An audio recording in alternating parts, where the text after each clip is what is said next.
What's going on, everyone? So the I Know What You Did Last Summer trailer has officially dropped.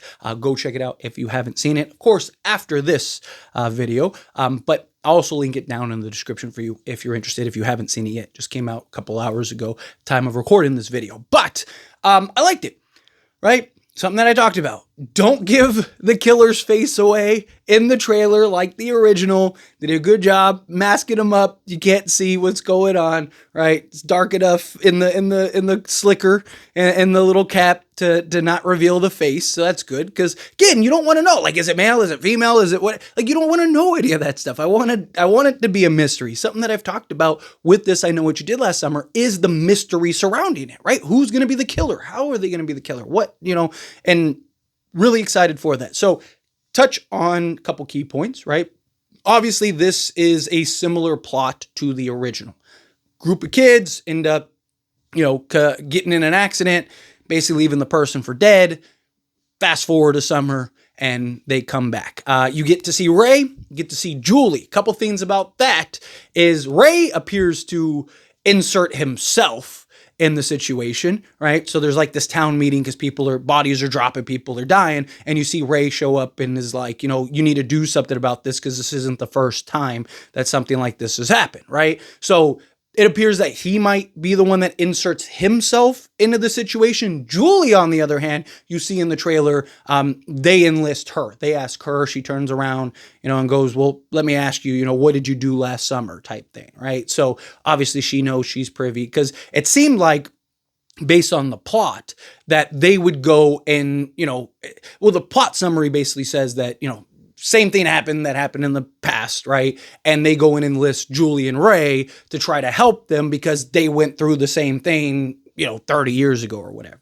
But it appears that Ray might be the one that inserts himself, and maybe he's the one that's like, hey, you need to talk to Julie type thing. And then they go and talk to her or, whatever. Maybe he doesn't know. But that also leads me to believe, based on the trailer, again, we're just going off the information we have on the trailer, that Julie and Ray aren't together, right? Because Julie and Ray weren't there and like, you need to stop this. You just saw Ray, and then later they go and talk to Julie, right? So I would imagine that Julie and Ray aren't together. We know that they're going to have an encounter. You see it even in the promotional shots of her and Ray having some type of conversation. So we know that they at least, are going to interact at some point and going to have a conversation. So that leads me to believe, again, that they're not together.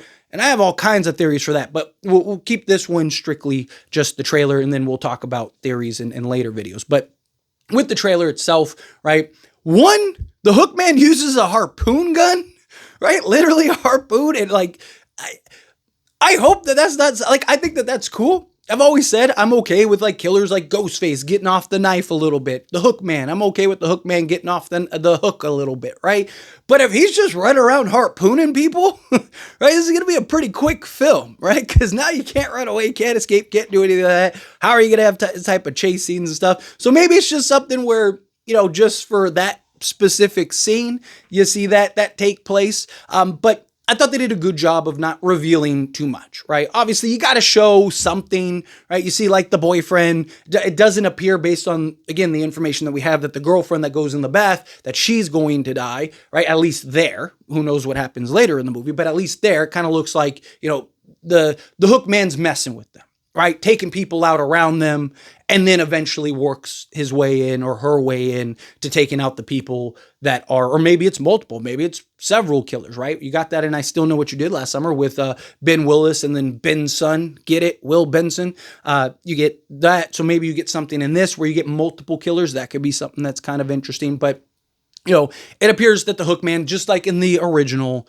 is kind of just messing with them, toying with them, right? They're trying to scramble and figure out how to stop this. Bodies are dropping around them. And, people, I imagine, are going to look and point to them and go, okay, like maybe one of you are involved, right? And you're going to have kind of this whodunit element, which I'm excited for this one. Because again, if you're old enough to remember the original and you're old enough to remember the trailer and all that stuff, you basically knew what the whole movie was going to be about. Yes, in the movie, they tried to make it like Ray or, what was the Billy Blue and all that stuff, right? Like they tried to make you think it was somebody else, something else. But again, if you saw the trailer, if you knew the gist, you knew going into that first one that like, hey, it's going to be the person that they ran off the road, survives, comes back for revenge, takes them out, right? That was the whole premise. I Still Know What You Did Last Summer. That one kind of had the mystery, and then they had the little twist at the end. So this one I'm really excited for said mystery, for said twist at the end to kind of see like, how are they going to approach this? How are they going to go about it? But nonetheless, right, I thought, again, they did a really good job of just keeping this nice and tight, right? You see some stuff, you see some action, you get some nice little taste here and there to where it's like, oh, okay, right? I really got to like break down the trailer. Like I really want to like watch it a couple times and analyze things, but this is just, my first initial reaction, seeing the trailer, jumping on, making this video. And from what I saw, it didn't appear that they spoiled anything. Again, it's just kind of first pass through. Once like I always do, I'll, break it down and have it go, super slow speed and just kind of pick apart every detail.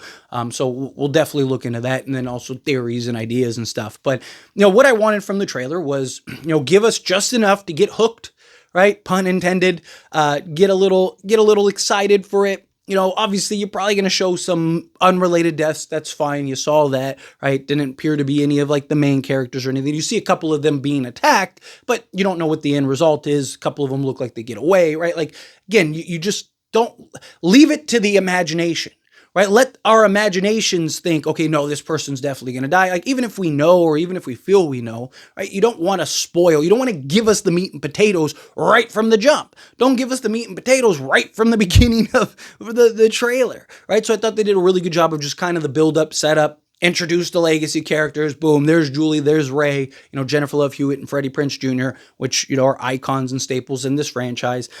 Curious to see how much they're in this film, how much they portray them. Ray seems like he's going to show up pretty early on, which makes sense just based on the filming, right? He was one of the first people that they were filming and stuff. And then Julie, she appears like she's coming on later, which again makes sense. She filmed later on. I'm sure Julie and Ray will have their encounter and whatnot. And then you have that kind of breakdown. But I'm excited for it. It looks good. It looks fine, right? Obviously, trailers can be, we've all seen great trailers and the movies are terrible, just like we've all seen terrible trailers and the movie is great, right? So you don't really get to deduce how a movie is going to be just solely on the trailer. But from what we saw in the trailer, thought it was enough. I really enjoyed it. I liked it. I'm excited for this. Obviously, I Know What You Did Last Summer. I grew up with, that and Scream and all that stuff. I'm 90s kid. So to see this franchise continue on, and it's one of those things where I'm okay with you doing it forever, right? As long as it's good story, good writing, good execution, good delivery, right? Like Hookman can be anybody. You can have creative stories. I don't want them to keep doing the same thing over and over again like they did in the original and then the TV series on Amazon and now this. At some point, I'd like some originality, but for this one, I understand you're trying to set up and get ready for potential sequels and stuff. So anyway, as always, this is a discussion. Pass a question on you. Let me know your thoughts and opinions down in the comments below. What do you think? What are your thoughts? Do you agree? Disagree? Mixed in the middle? How do you feel? Let me know down in the comments. Make sure to like the video. That being said, if you haven't liked the video, hit that like button. Helps me a lot. So we enjoy these types of videos, and I truly appreciate it. Not subscribe to the channel. What are you doing? Hit that subscribe button. Turn on the bell notifications. Appreciate y'all. See you in the next one.